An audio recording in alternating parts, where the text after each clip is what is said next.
Steve Jobs, the man who would later revolutionize technology, was born on February 24, 1955, in San Francisco, California. But his entry into the world was far from ordinary. His biological parents, Abdul Fattah Jandali, a Syrian immigrant and political science graduate, and Joan Schiebel, a graduate student from Wisconsin, were young and unmarried. Faced with social pressure and family expectations, they made the difficult decision to place their newborn son up for adoption. This decision, though painful, would set the stage for a story of resilience, creativity, and destiny. Steve was adopted by Paul and Clara Jobs, a middle-class couple living in Mountain View, California. Paul, a skilled machinist, and Clara, a bookkeeper, provided him with a nurturing and stable environment. Unlike many children of the time, Steve grew up surrounded by tools, machines, and electronics in his father's garage. Paul often took young Steve under his wing, teaching him how to dismantle and reassemble household gadgets, honing his early fascination with how things worked. It was in this humble garage, filled with mechanical tools and the scent of machine oil, that Steve's lifelong passion for invention was born. From a young age, Steve exhibited traits that were both remarkable and challenging. He was fiercely curious, intensely focused, and often showed a stubborn streak that could frustrate his teachers and parents alike. He questioned authority and refused to accept mediocrity, displaying an independent mind that sought understanding beyond what was simply taught. While other children were content with following rules, Steve wanted to know why the rules existed in the first place.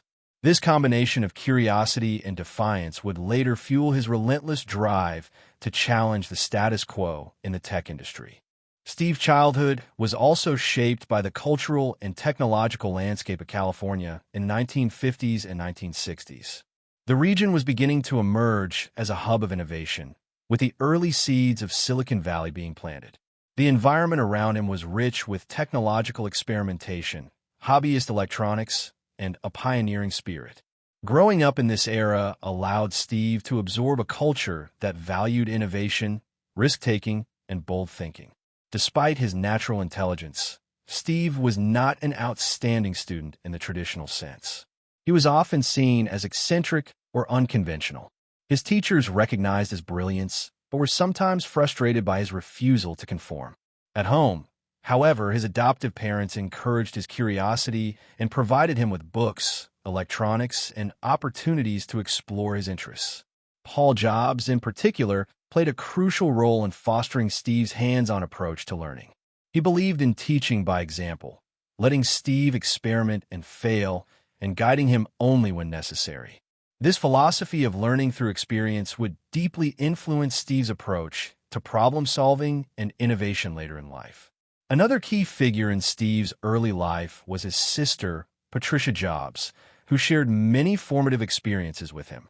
While the Jobs family was not wealthy, they valued education, creativity, and moral integrity.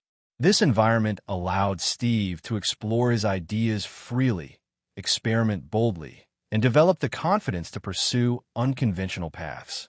By the time Steve reached adolescence, his fascination with electronics and mechanics had intensified. He spent hours tinkering with radios, assembling electronics kits, and observing how machines worked. Friends and neighbors recall a young Steve Jobs who was not only brilliant with machines, but also intensely persuasive and charismatic, often convincing others to join him in his experiments. It was during these years that he developed the qualities of vision, creativity, and leadership that would later define his career. Yet, life was not without challenges. Steve's rebellious nature often put him at odds with authority figures, from school teachers to neighborhood elders. He could be abrasive, impatient, and highly critical, traits that, while difficult for some to handle, also underscored his uncompromising standards and perfectionism. These early experiences of navigating authority, combined with his adoptive family support, helped Steve develop a strong sense of self and a relentless drive to achieve his vision. One pivotal aspect of Steve's early development was his exposure to the emerging counterculture of the 1960s. The ideas of individual freedom, experimentation, and questioning the status quo were everywhere, from music and art to literature and political discourse. Steve absorbed these influences, blending them with his fascination for technology. This combination of technical skill and cultural awareness would later enable him to create products that were not only technologically innovative but also culturally iconic. Steve Jobs' early life, therefore, was a delicate balance of love, discipline, curiosity, and rebellion. The garage of Paul Jobs became a laboratory of imagination, where young Steve learned the joy of discovery and the thrill of creation. The values instilled by his adoptive parents, resilience, curiosity, and ethical responsibility, would guide him throughout his life. Meanwhile, his natural defiance, passion for perfection, and relentless questioning of the world around him would become the driving forces behind his future endeavors. By the end of his childhood, Steve had already begun to distinguish himself from his peers. He was not content with simple explanations or conventional paths. He sought deeper understanding and real-world application. This foundational stage in his life set the tone for everything that would come after, a journey of innovation, audacity, and vision that would ultimately change the world of technology forever. In summary, the early life of Steve Jobs was defined by adoption, curiosity, hands-on learning, rebellion, and exposure to a culture of innovation.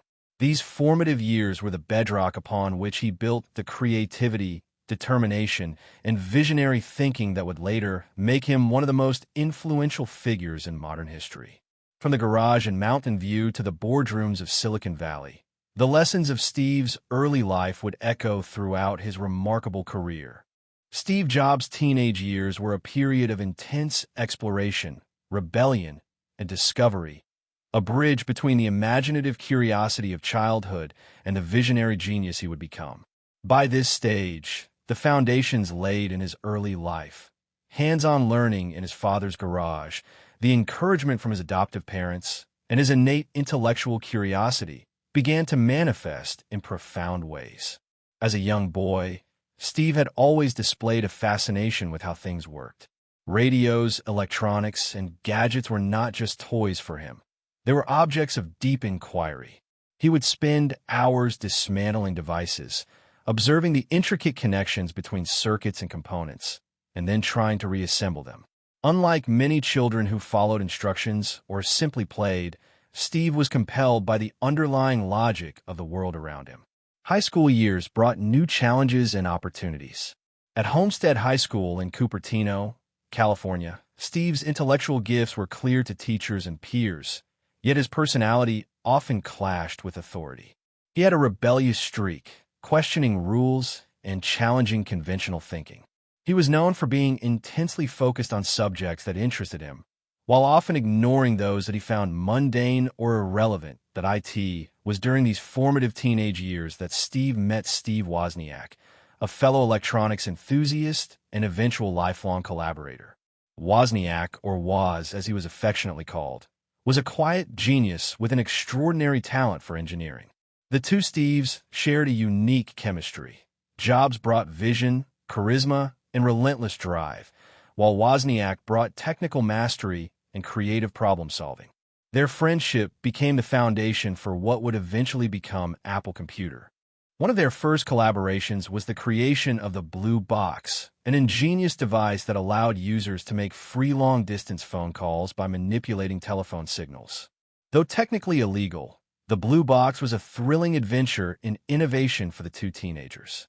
It was their first taste of using technology to bend reality, challenge norms, and create solutions no one else had imagined. Steve's role in marketing and distributing the Blue Box also revealed his natural ability to sell ideas, persuade people, and generate excitement, skills that would later define his career at Apple. Steve's teenage years were not solely defined by technology. He was also deeply influenced by the countercultural movements of the 1960s and early 1970s. California was a hotbed of experimentation. Music, art, spiritual exploration, and social activism were everywhere. Steve absorbed this culture, developing an appreciation for creativity, nonconformity, and aesthetic beauty.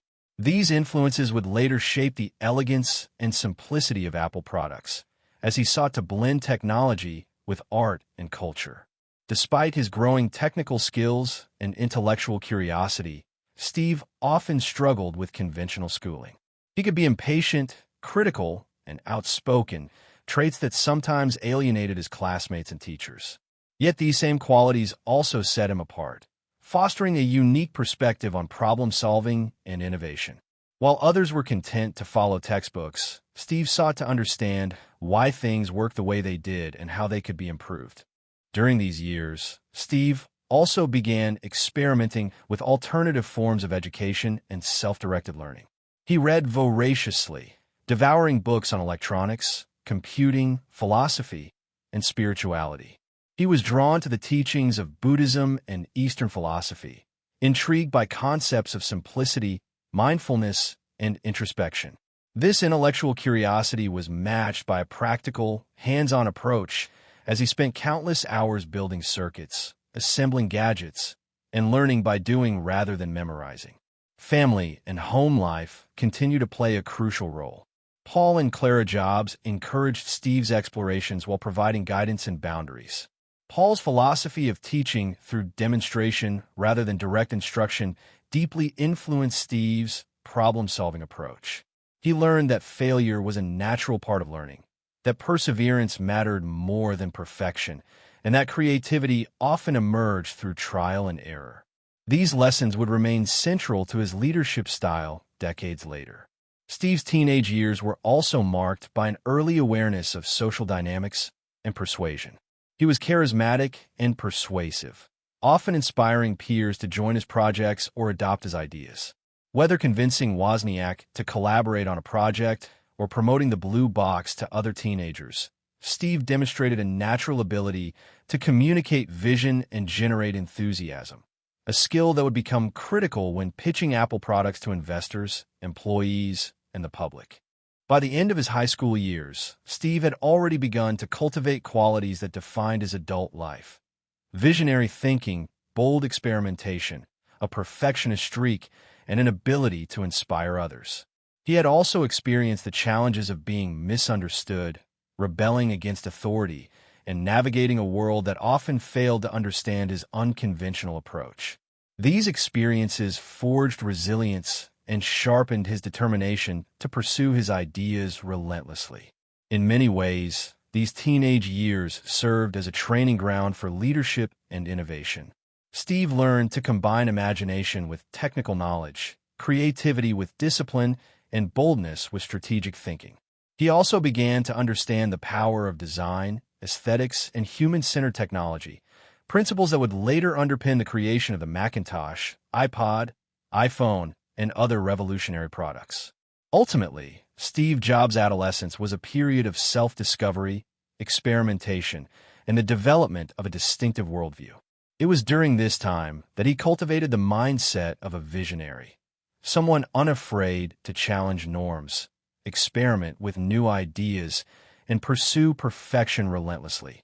The seeds planted in the garage, the experiments with Wozniak, and the exposure to California's counterculture all contributed to shaping a young man whose ideas would eventually transform the world. In retrospect, these years were far more than a prelude to success. They were formative, defining, and foundational. Steve's teenage curiosity, bold experimentation, and refusal to settle for mediocrity became the driving forces that propelled him into a career marked by innovation, leadership, and transformative impact. College dropout and self-discovery. Steve Jobs enrolled at Reed College, but quickly realized traditional education wasn't for him. After 6 months, he officially dropped out, yet he continued attending classes that fascinated him, like calligraphy, which later influenced Apple's focus on beautiful fonts and design. Jobs spent this period exploring spirituality, experimenting with diets, and even traveling to India in search of meaning. Though unconventional, these experiences shaped his creativity and worldview. Dropping out wasn't a failure. It gave him freedom to follow his curiosity and intuition, which became his lifelong compass. Founding Apple, an early success. In 1976, Jobs and Steve Wozniak founded Apple Computer in Jobs' parents' garage. Their first product, the Apple I, led to the Apple II, which became one of the first mass-market personal computers. By age 25, Jobs was a millionaire, and Apple was a fast-growing company. In 1984, the launch of the Macintosh introduced a user-friendly interface that changed computing forever. Jobs became the face of innovation, admired for his vision, but also known for being demanding and perfectionist. Fall from Apple and new beginnings. Despite his success, Jobs clashed with Apple's leadership. In 1985, after a power struggle with CEO John Sculley, Jobs was forced out of his own company. Devastated but resilient, Jobs founded Next, focusing on advanced computers, and purchased Pixar, turning it into a groundbreaking animation studio. While Next struggled financially, Pixar's Toy Story became a massive success, making Jobs the billionaire again. This failure period became a rebirth, teaching Jobs valuable lessons in leadership and patience. Return to Apple and rebirth of the company. By the mid-1990s, Apple was failing. In 1997, it acquired Next, bringing Jobs back. Soon, he became CEO and began slimming down Apple's product line, focusing only on the best ideas. In 1998, he launched the iMac, a bold, colorful computer that revived Apple's image. Jobs pushed simplicity, elegance, and integration of hardware and software. He also struck a surprising deal with Microsoft to stabilize Apple financially. Jobs' leadership transformed Apple from near bankruptcy to a company ready to change the world again. Revolutionary products, iPod, iPhone, and iPad. After stabilizing Apple, Steve Jobs turned his focus to something bigger, reinventing consumer technology. He didn't just want Apple to survive, he wanted it to change the world. The first step came in 2001 with the launch of the iPod. At a time when people carried bulky CD players or complicated MP3 devices, the iPod was sleek, simple, and powerful.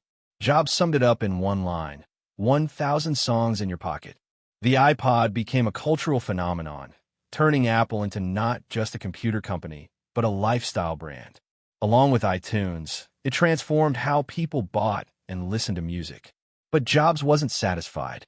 He believed the future lay in creating devices that combined computing, communication, and entertainment. In 2007, he unveiled the iPhone, a product that redefined the very idea of a phone. With its multi-touch screen, elegant design, and internet capabilities, the iPhone was unlike anything the world had seen. Jobs declared it would combine an iPod, a phone, and an internet communicator into one device. And he was right. The iPhone quickly became more than just a gadget. It was a platform, giving birth to the App Store and launching a new era of mobile technology. Competitors scrambled to catch up, but Apple had already set the standard. The iPhone not only reshaped Apple, it reshaped society, revolutionizing communication, entertainment, and even business. Then came the iPad in 2010, another bold leap. Many doubted its usefulness, but Jobs saw it as a bridge between the smartphone and the computer. The iPad became a global hit, used in education, business, healthcare, and entertainment. Once again, Apple had created a new category of product and dominated it. Behind all these successes was Jobs' relentless vision. Technology should feel human. He demanded that Apple's devices be intuitive, beautiful, and delightful to use. His collaboration with Johnny Ive produced some of the most iconic designs in modern history. By the end of the 2000s, Apple had transformed from a struggling company into one of the most valuable corporations in the world. The iPod, iPhone, and iPad didn't just make Apple rich, they reshaped entire industries. Music, phones, publishing, and even computing would never be the same. Steve Jobs had turned Apple into the company he always dreamed it could be. A place where technology and art merged seamlessly to enrich people's lives. Personal struggles and health battles. While Apple soared to new heights, Steve Jobs faced one of the greatest battles of his life, his health. In 2003, he was diagnosed with a rare form of pancreatic cancer. True to his nature, Jobs was secretive and initially resisted traditional treatment, experimenting with alternative diets and therapies. But as time passed, the disease grew more serious. In 2004, he finally underwent surgery, and for a time, it seemed successful. Yet the illness lingered, forcing him to step back occasionally from Apple.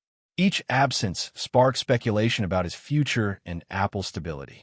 Despite his struggles, Jobs remained deeply involved in the company's biggest projects, often returning to the stage looking thinner but still commanding attention with his trademark black turtleneck and powerful presentations. Jobs' health challenges revealed the human side behind the visionary. Colleagues described how he balanced immense pain with relentless dedication. He worked tirelessly, driven by a sense of urgency, knowing his time might be limited. His family, wife Lorene and their children, became his anchor, though he often admitted he had not always been the best husband or father during his early years.